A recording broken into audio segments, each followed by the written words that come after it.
nanay. Maano ako, mabayad ako sa bahay. Nila, ano. Yung nasa likod. Ayan, si tatay, oh, may-ari ng mga apartment dito. Ayan, taga Ilocos. Shout out sa mga taga Ilocos. O, kusapin mo sila, mga taga Ilocos. Ilocano yan? Oo, Lagi batiin mo. naimbag. Nandang nga Rabiyo apo! Ayan, si tatay, ka-Ilocano ko yung mga kalingap. Mababait na tatay, magulang namin dito. Ayan o si nanay o, taga ano dito, Bicolana. Ayan, shoutout mo sa mga ka-Bicolana nanay. Hindi naman ako marunong magbikol. Ito po yung 2 buwan ni Justin, dun sa likod. Oo, doon sa likod. Opo. Oh, Salamat sige, po nanay. salamat. 2 buwan po yan. Oo. Hanggang February po. Oo. Sige. Opo, sa March na po yung sunod na Susunod ano? na, oo. Oo. Oo, sige, salamat. Oo. Salamat din po. Oo. Oo. Once again mga kalingap, nandito tayo kila Justin. Ayan, kumustahin natin siya. Ayan, hinihintay ko nga po yung yung magte-therapy siya sa kanya ngayon. Di ko alam kung dadating siya ngayong araw, pero pinuntahan natin si Justin para may ipaabot po tayo sa kanya ngayon. Ayan may dala tayo. 2 diaper pang 2 buwan. Wala kayong ate dito? Ay, may ilaw. May ilaw naman pala. Justin, 2 buwan na diaper. Oh. 2 buwan na diaper to Justin. May dala din ako sa inyo, Ate Susan, bigyan mo sila. Ice cream. Sabi din natin wala. Meron. Ay ko. Ay wala bebe, tingnan mo pa. Wala sa pagkasako. Ayan.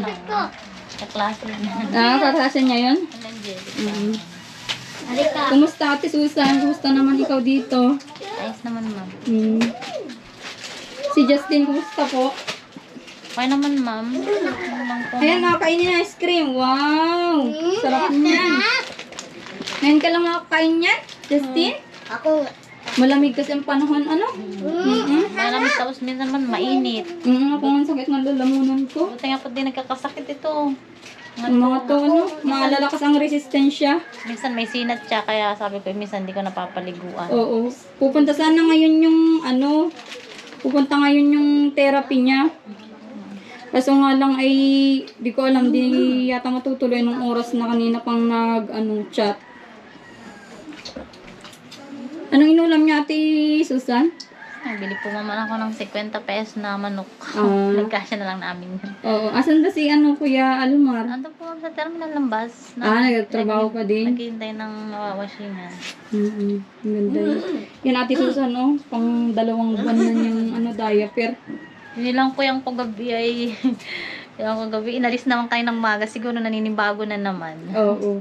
Anong size ba yung kinuha mo sa kanya? Ano po ma'am? Extra. Extra large. Oo, XL. Ah, Ang ganda yun. nalausan niya. Masanay kang mag-diaper pag di ka naliligo ng ihi. Ano? To this Angelico, ang sarap ng kain ng ice cream. Dagdagan nyo anak mo Ate, Susan? Yan. Yung klase niya mula nung Lunes. Dito din nakatira? Hindi Hindi ma'am, na. dyan lang po ma'am sa mga Dyan lang po Kaibigan lang po. nila. Magkano? Ang ganda.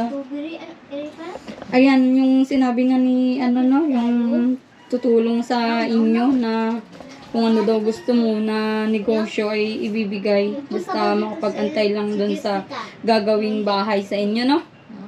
Makapag-antay ka naman po hanggang March. Opo ma'am. Kaya po hanggang March. Okay lang po ma'am. Oo, mag-antay na lang po tayo at para may sarili na kayong bahay. Wala naman po yatang dun sa titirikan ng bahay nyo dun, Hindi, yun nga pala po ma'am, yun nga daw pong, yun pong dapat ay tatayuan namin ng lote. Kumbaga po ma'am ay, kumbaga ay hindi naman sa amin. Ngayon, ano po dun ma'am talaga magulo. Kaya lang talaga po kung wala kami makuha. Sa totoo lang ayaw ko talaga dun ma'am. Kasi kung para baga po ma'am kaming hawak nila sa liig. Parang ganun. Oo. Parang kaunting pagkakamali mo, paalisin ka. Parang ano baga po ma'am na hindi ka pwedeng hindi pwedeng na sumama yung loob nila. Kasi nakikitira lang kami. Iba kasi ugali nila ma'am. Ano ba gusto niya, Ate Susan, kung hindi kayo pwede dun sa lupa na yun? Gusto niya sa ano? Sa daet? Ma'am, hindi naman pwede dun ma'am. Bakit?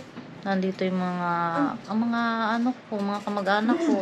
Nandito po ano? Kapatid ni Kasi Papa. ang sinasabi nung tumulong sa inyo, kung gusto mo daw sa daet, yung dating may bahay na, subdivision. Pero yung ano lang, katamtaman lang ang laki. Para yun, buwanan na niyang hulog. Kasi alam mo naman baga ang mga OFW, mga kababayan natin na tumutulong ay talagang buwan-buwan lang din yung sahod nila. Minsan lang sa isang buwan yung sahod nila, kaya siguro ay nag-iipon pa siya. May second ano naman kayo choice kung gusto niyo yung ganun, yung may bahay na. Ano po ma'am yung permanente na sa amin talaga yun. Oo, kasi yung lupa sa subdivision talaga yun, huhulugan ni ni Madam yun. Mas mainam siguro po ma'am kung kasi akala ko po ma'am ay mangungupahan din kami doon na. Hindi upa yun kasi magiging sa inyo yun. Maganda din yun kasi magiging kahit kahit anong mangyari sa inyo yun, yung lupa at bahay na yun kasi sa inyo yun ay Pwede tumulong magtayo ng negosyo siguro doon sa bahay na tatayan na lilipatan. pwede ka din magtinda-tindahan doon. May mga mura dyan sa diet, may mga nakakuha doon ng mura sa Ano nga po. Oo. Ano Ate Susan, anong decision mo?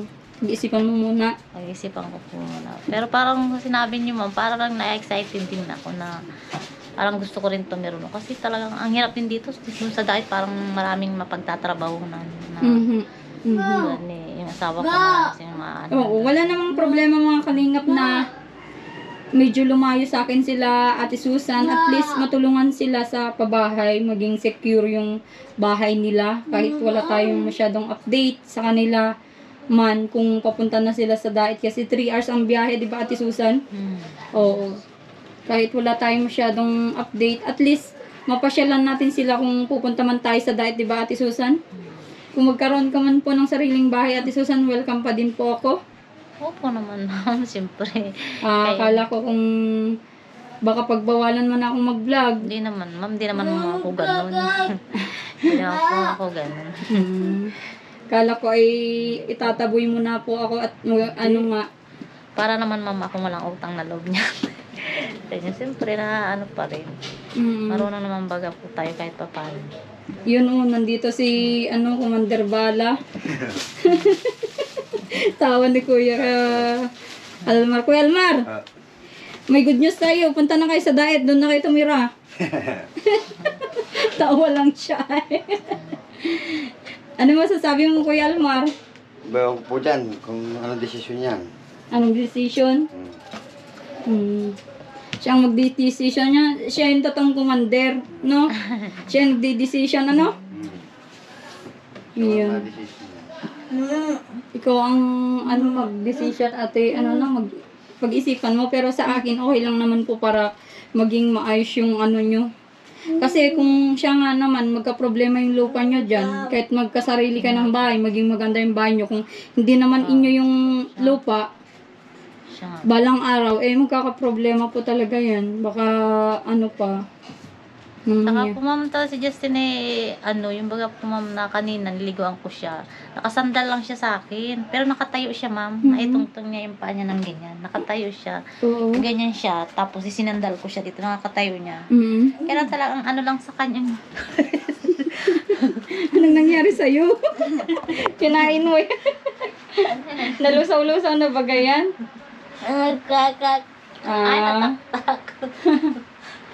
Nagdatawa Ano baga po siya ma'am. Nakatayo naman siya. Kaya lang talagang sa kanya yung panimbang. Yun yung nga. Panimbang sa kanya. Kaya niya na nga itayo yung paa niya. Kaya lang panimbang lang talaga. Yung bagang hindi pa niya kayang timbangin. Oo. Siguro maano pa yung katawan niya, maano pa, payat pa siyang masyado, hindi pa niya kaya resistensya, ma'am. Mm. Oo. Yun, maganda kung ano no, maano lahat yung mga plano sa inyo. Matuloy lahat. Mag-pray lang tayo. Marunong ka naman mag-pray, Ate Susan, ano? Ako nga, marunong ako mag-pray. Oo, si Kuya Alman, di ko alam kung marunong din. Babasa ko niya no, minsan. Anong binabasa mo? Pakita mo daw, Kuya Almar. Sige daw. Bible, nandiyan. Asan yun? Nandiyan, Asan sa daw? Eurobag. Ba, Ay, yan, maghahanap pa ng binabasa niyo. ito. Sige, basahan mo nga kami. Ayun. May Babasa ko Bible niya. kami dyan. Kasi yung edad mo yata, yung Bible mo, Kuya Almar. Basa kasi yan, ma'am, doon sa bahay namin. Nabasa po? Oo, Mm. doon sa pinagtataguan ko nabasa. Mm. Dinala nga ni Angelica, hindi ko alam na dinala ni Angelica. Mm. Therapist, ayun no, shout out. Nakagulat na. Nakabang na agad. Kumusta na, Sir Warner? Ayos lang. Medyo malakas pala yung ilaw dito, ano? Grabe, oh. Ay, ano pala yun, ano?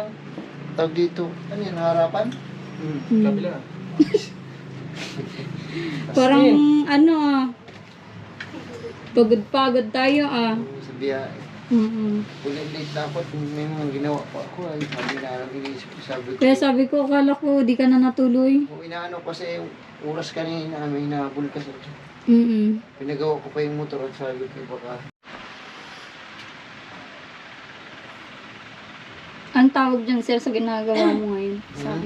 Inaalay natin yung ano, yung lumbar spinal niya para magbalik yung mga nerve niya. Mabilis yung makalakad. Yung tinatawag na shiatsu. Mga narnok.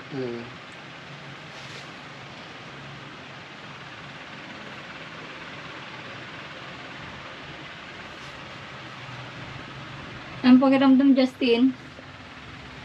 Sarap? Ha? Hindi naman nakasalita at masarap na ako.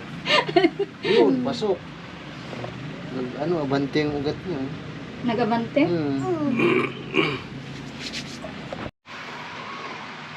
Yan o, daming nagsusuporta kay Justin. Pagaling ka, Justin, ah? Natakbo na yun dyan. Yun o, sa Ate Susan. Ate Susan, ano masasabi mo sa therapy? Panglima na ngayon, Sir Juan, ano? Limot din nga ako. 5 na? Panglima na po, ano? Ay, hindi. Pang-apat pa lang. Apat pa lang. Oo, pang-apat. Pang-apat nandun. Pangatlo yun sa bahay nila? O, pang-apat ito, yung sa may dait, yun yung panlima. Kaya lang, hindi pa yung kasi biniyahe pa eh. Ay, oo. Kaya hindi pa talaga, Oo. ganda sana. Hindi pa count yun yung... Tag-tag kasi eh. Sa Ate Susan, ano masasabi mo, Ate Susan, sa ano ni Justin, therapy? Yun yung una. Yun yung matigas. Sana makalakad na siya. Sana makalakad na, ano? Magtaro lang. Yun yung gusto mong mangyari. Dapat, ano din sana si Justin, maranasan niya din makalakad. Yan na ako dito. Ikaw na Lalayasan ka na, Ate Susan. Okay lang yun, ma'am. Basta makalakad lang siya. Oo. Reviews tayo, nakapalit kami ng anyo.